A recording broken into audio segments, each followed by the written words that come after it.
بتتكلم قصة فيلمنا عن كيرا وإسحاق، عملاء سابقين خالفوا القواعد وحبوا بعض وهربوا علشان يحموا ابنهم، لكن الماضي رجع يطاردهم بكل قوته. يا ترى هيقدروا انهم ينجوا منه؟ ده اللي هنعرفه من خلال فيلمنا النهارده. بس قبل ما نبدأ ما تنساش تعمل لايك، سبسكرايب للقناة وتفعل زر الجرس علشان يوصلك كل جديد. بتبدأ أحداث فيلمنا في ميامي فلوريدا، وبنشوف القاتلة المحترفة والقناصة الماهرة كيرا وهي بتراقب مجموعة من القتلة، وبيراقبوا شخص اسمه إسحاق الشهير بالسومبرا. فبيبلغ ألوكا الزعيم بتاعه إنهم قدروا يوصلوا لمكان إسحاق، لكن للأسف ما قدرش يعرف مكان أمبرا. هنا بنعرف إن أمبرا تبقى كيرا وده اسمها الحركي. بنشوف لوكا وهو واقف بيراقب رجالته في الكاميرات وهم بيقتحموا بيت إسحاق، وبيكتشفوا إن مفيش حد فيه، لكن ده بيكون مجرد خدعة ليهم. ساعتها كيرا بالقناصة بتاعتها بتصوب على لوكا وبتضرب عليه نار وبتقتله. بعدها بنشوف إسحاق وهو بياخد الشاور بتاعه وبيركب سماعة الأذن بتاعته، وبيكون معاه ابنه كاي اللي بمجرد ما بيشوف آثار جروح في جسم باباه بيسأله عن سببها. بيعرفوا إسحاق إنه كان بيحارب الأشرار، وهنا بنعرف إن إسحاق قاتل محترف. بيرجع كاي يسأل باباه إذا كانت مامته بتساعده في قتل الأشرار، بيأكد له إسحاق إنها كانت بتساعده دايما وموجودة حواليهم طول الوقت. بعدها بياخد ابنه على أوضته علشان ينيمه، وأول ما بيتأكد إنه خلاص نام بيشغل أغنيته المفضلة وبيفتكر يوم جوازه من كيرا وإنهم كانوا قد إيه مبسوطين من بعض. وتاني يوم الصبح بنشوف كيرا وهي بتنظف سلاحها وبتجهزه. في نفس الوقت ده إسحاق بياخد ابنه وبيخرجه من البيت وبيعلمه إسحاق إزاي يعدي الطريق لوحده، وبعدها بيركبوا العربية وبيطلب منه كاي يشغل له أغنيته المفضلة، وبيتضح إنها نفس الأغنية اللي إسحاق بيحبها، وبيفضل كاي يغني معاها وبيكون إسحاق مبسوط جدا منه. وبعدها بيوصلوا على البنك وبيوقف إسحاق يتكلم مع الموظفة وبيطلب من ابنه كاي يروح يقعد على الكرسي لغاية ما يخلص مع الموظفة. في الوقت ده بتهجم عصابة على البنك وبيهددوا كل الموجودين فيه بالقتل. هنا بيقف تفكير إسحاق، مش بيفكر غير في ابنه، بيفضل ينادي عليه علشان يقرب منه، لكن ساعتها واحد من العصابة بيمنعه انه يروح له، وكمان بيحط السلاح على راسه وبيهدد بإسحاق بقتله لو اتحرك من مكانه. ساعتها إسحاق بيتعصب جدا وبيطلب من ابنه يغمض عينه ويسد ودنه اللحظات،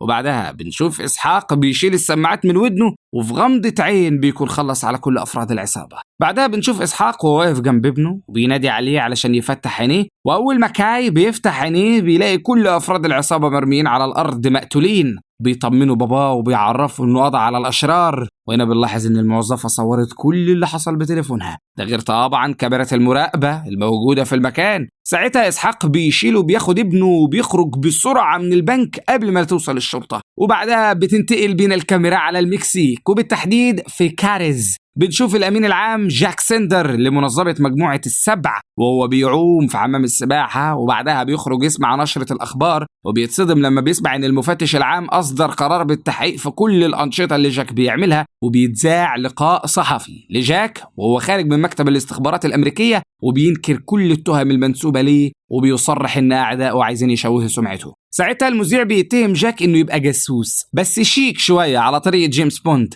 هنا بنعرف إن جاك يبقى عميل لمنظمة اسمها مجموعة السبع وتعين الأمين العام عليها بالقوة، وفي نفس الوقت ده بيدخل عليه السكرتير بتاعه باتريك وبيعرفوا إنه كيرا قتلت نص رجالتهم ومعاهم قائدهم ألوكا، وكمان بيفرجوا على فيديو ظاهر فيه إسحاق. هنا بيتضح إن جاك هو اللي بيدور على إسحاق وكيرا في كل مكان وبيبعت لهم رجالة علشان يخلصوا عليهم. طبعا علشان نعرف السبب يا ريت تكملوا معانا أحداث فيلمنا للآخر، بس تعالوا بينا ننتقل على أسبانيا وتحديدا في فالنسيا العمليات السرية لوكالة المخابرات المركزية. بنشوف العميلة مارفيرا وهي قاعدة بتتفرج على ماتش كورة، وساعتها بتجالها رسالة إن جاك قتل عدد كبير من الأشخاص المهمين وكمان بيدير فريق اغتيالات سري اسمه قوة الظل، وبسبب تحقيق المفتش العام في كل التهم دي زرع الخوف لجاك وإن لو كل جرايمه دي اتعرفت للناس هينتهي أمره. ساعتها مارفيرا بتتعصب جدا. بعدها بنشوف إسحاق وابنه وهم في العربية بيعرفوا إسحاق إنهم هيسافروا بره البلد فترة، وساعتها بنروح على منظمة مجموعة السبع وبنشوف جاك وهو بيجهز سلاحه وبيسأل باتريك هيتعامل مع مين. بيعرفوا باتريك إنهم 6 أشخاص رسميين من ال7 بلاد المشتركة، وإن بسبب التحقيق اللي أمر بيه المفتش العام بيخلي كل الموجودين متوترين وخايفين على مناصبهم. وفي نفس الوقت ده بيوصل إسحاق بطيارة خاصة على كولومبيا في بوغوتا وبياخد تاكسي علشان يتحرك بيه، وبنرجع نشوف جاك وهو داخل الاجتماع وبيلاقي مندوبين من أمريكا وألمانيا وفرنسا كلهم خايفين، وهنا جاك بيرحب بالكل وبيطلب منهم يسمعوه من غير ما يقطعوه علشان يعرفهم بشوية أمور مهمة ويبعد الشبهات اللي بتدور حواليه وحوالين نزاهته. وبعدها بيحكي لهم إن من 8 سنين وبناء على طلب من الولايات المتحدة جند عنصر ضمن وحدة سرية جدا تابعة لوكالة الاستخبارات المركزية، فريق من نخبة المقاتلين المتخصصين في العمليات الخاصة ضمن وحدة معروفة باسم قوة الظل. وبيكمل كلامه وبيعرفهم ان قوة الظل كلفت بعمليات تصفية عالية المستوى في مناطق التوتر، بمعنى انهم اتكلفوا يخلصوا على شخصيات مهمة في جميع انحاء العالم. ساعتها بيتصدم كل الموجودين ومحدش فيهم اتجرأ يسأله سؤال. وبيكمل كلامه وبيعرفهم ان اسحاق وكيرا كانوا من ضمن فريق قوة الظل، لكن للأسف خالفوا قوانين المنظمة وحبوا بعض ودخلوا في علاقة مع بعض.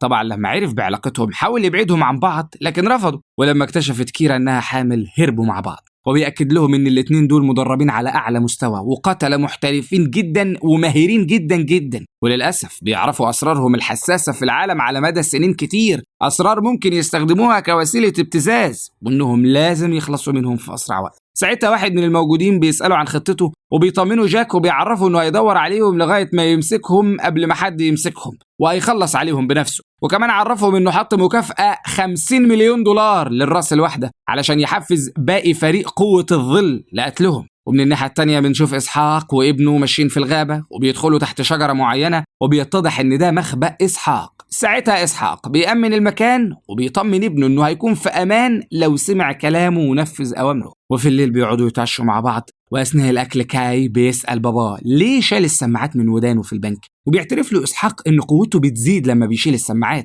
وبيقدر وقتها يركز أكتر ويشوف الأحداث ببطء، ودي هي قوته الخارقة. في نفس الوقت كيرا بتبقى في الطريق وبتتفرج على صور ابنها وبتفتكر اللي حصل معاه، وبنرجع بالأحداث فلاش باك 4 سنين. بنشوفها وهي بتنظف جروح إسحاق، وقتها بتعرفوا انهم سابوا الخدمة في المنظمة بشكل غير قانوني وبسبب اللي عملوه محدش هيسيبهم، وبتأكد له ان جاك هيقتله اول ما يشوف علشان بسبب خروجهم دمروا قوة الظل. وبيعرفها إسحاق انه بيحبها جدا وبيطلب منها تحكي له اللي مخبيه عنه. هنا بتضطر كيرا تعترف له ان جاك بيحبها وكانوا في علاقة قبل ما تقابله، وانه حاليا واخد الموضوع بشكل شخصي علشان كده عايز يخلص عليه. وبعدها بتعتذر له انها خبت عليه وبتعرفه انها لازم تسيبهم وتروح تخلص على فرقة قوة الظل، اولهم جاك لانه عمره ما يسيبهم يعيشوا حياة هادية مع ابنهم. ساعتها إسحاق بيعرفها ان الموضوع ممكن ياخد سنين لغاية ما تقدر، فبتأكد له كيرا ان مفيش قدامها حل تاني وبتترجاه يخلي باله من ابنهم. بعدها بنرجع للوقت الحالي، بنشوفها وهي بتبعت رسالة لمارفيلا، وفي نفس الوقت بنروح على اسبانيا وبنشوف مارفيلا وانك وهم سهرانين في كازينو. ساعتها بتوصل رسالة لمارفيلا من كيرا وبتطلب فيها المساعدة، وبتأكد لها مارفيلا انهم يقدروا يساعدوها. وبعدها مارفيلا بتسأل انك لو كان في مكان إسحاق هتستخبى فين، بيعرفها انه هيكون في مكان فيه فلوس وسلاح زي كولومبيا. في الوقت ده بتعرفوا انهم لازم يتحركوا علشان يقدروا يقبضوا على جاك قبل ما يقتل كيرا وإسحاق، وبتأكد له انهم لو قدروا يوصلوا لإسحاق وكيرا هيقبضوا على جاك متلبس لانهم هيستدرجوه في الكلام. في الوقت ده بيحس إسحاق ان في حد موجود في البيت، فبياخد سلاحه وبيخرج يأمن البيت. فجأة بيلاقي كيرا قدامه وبتهجم عليه تقتله بعنف لأنه عرض حياة ابنها للخطر، فبيضطر إسحاق يقاتلها ويدافع عن نفسه لغاية ما بيصحى كاي وبيقف يتفرج عليهم. ساعتها بيوقفوا قتال وبتفرح كيرا أول ما بتشوف ابنها وبتقرب منه، لكن كاي مش بيكون بيصدق إنها مامته لأن دي تبقى أول مرة يشوفها فيها. وبعدها بيطلب من إسحاق يدخل ينام لغاية ما يتكلم معاها شوية. في نفس الوقت ده بيكون جاك مجتمع مع فريق قوة الظل، وبنشوف باتريك وهو واقف مع زميله وبيتكلموا، وبيقول له زميله انه خدم 6 سنين في المخابرات العسكرية علشان تبقى نهايتي حارس لشوية قتلة. ساعتها جاك بيتكلم مع فريقه وبيطلب منهم يخلصوا على إسحاق وكيرا علشان يقدروا يحافظوا على تاريخ المنظمة، وبيشربوا كلهم بصحة إسحاق وكيرا. بنرجع نشوف إسحاق وهو قاعد بيتكلم مع كيرا وبيسألها عن خطتهم، بتعرفوا انها قتلت ألوكا ولازم تخلص على جاك، وبتحكي له انها تعاونت مع مارفيلا اللي حاليا بتشتغل لصالح المفتش العام لان هدفهم يخلصوا على جاك زيهم بالظبط. وبتقرر تسلم كاي لمارفيلا علشان تقدر تطارد جاك وفريقه. وبعدها بياخدها إسحاق لمكان تدريبه وبيفرجها على مهارته في ضرب النار. ساعتها كيرا بتلاحظ انه بيضرب بعيد عن الهدف وبتفرجه بقى على مهارتها، وبتقدر في ثواني تصيب الهدف بالظبط، وبتنصحه يركز شوية ويتمرن اكتر. وبعدها بتاخدهم في عربيتها وبيسافروا على مكان مارفيلا. في الطريق بتعرفوا كيرا إن العربية قوية ومضادة للرصاص والترددات اللاسلكية والموجات القصيرة والاتصالات الفضائية، وهم في طريقهم كاي بيشغل لهم أغنيتهم المفضلة، وبتفرح كيرا لما بتعرف إنه لسه بيحبها. فجأة بيلاقوا فريق قوة الظل وراهم وبيطاردهم وبيضربوا عليهم نار. ساعتها أكيرا بتدخل ابنها في فتحة سرية وبتلبسه سماعات علشان ما يسمعش صوت ضرب النار، وبتأكد لإسحاق إن ابنهم في أمان. أما كيرا بتفجر القنبلة وبتقتل مجموعة من رجالة جاك. في الوقت ده مش بيكون فاضل غير 3 من القتلة ومعاهم جاك. ساعتها باتريك بيضرب جاك بالنار في ظهره لكن مش بيموت وبيقدر انه يهرب. اما افيري بيقدر يوصل لكاي، وقبل ما يخطفه بتوصل مارفيلا وبتقدر انها تحقنه بمخدر لغاية ما بيفقد وعيه، وبتفضل تضرب فيه علشان تنفس عن نفسها شوية وتعلمه الأدب. في نفس الوقت كيرا بتدخل مع واحدة من القتلة في قتال لغاية ما بتضربها بسكينة في رقبتها وبتخلص عليها. وبالنسبة لإسحاق بيقدر يخلص على واحد من القتلة، وبكده مش بيكون باقي غير واحد بس. بعدها بيروح يطمن على ابنه وبيسيبه مع مارفيلا وبياخد كيرا وبيروحوا يدوروا على جاك. وساعتها جاك بياخد القاتل معاه على مركب وبيهربوا بيه،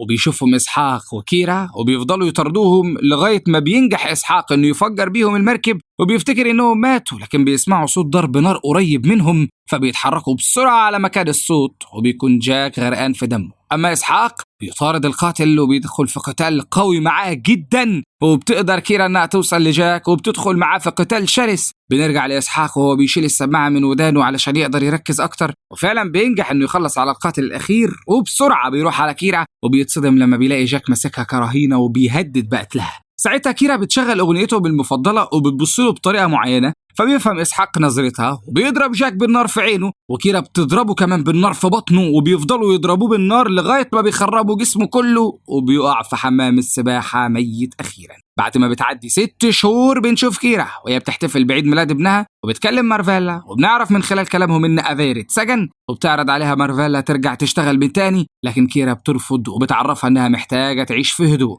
وفي نهاية الفيلم إسحاق بيقرب منها وبينام على رجلها. هنا بينتهي فيلمنا. لو عجبك ما تنساش تعمل لايك، تشترك في القناة وتفعل الجرس علشان توصلك كل ملخصاتنا الجديدة. سلام.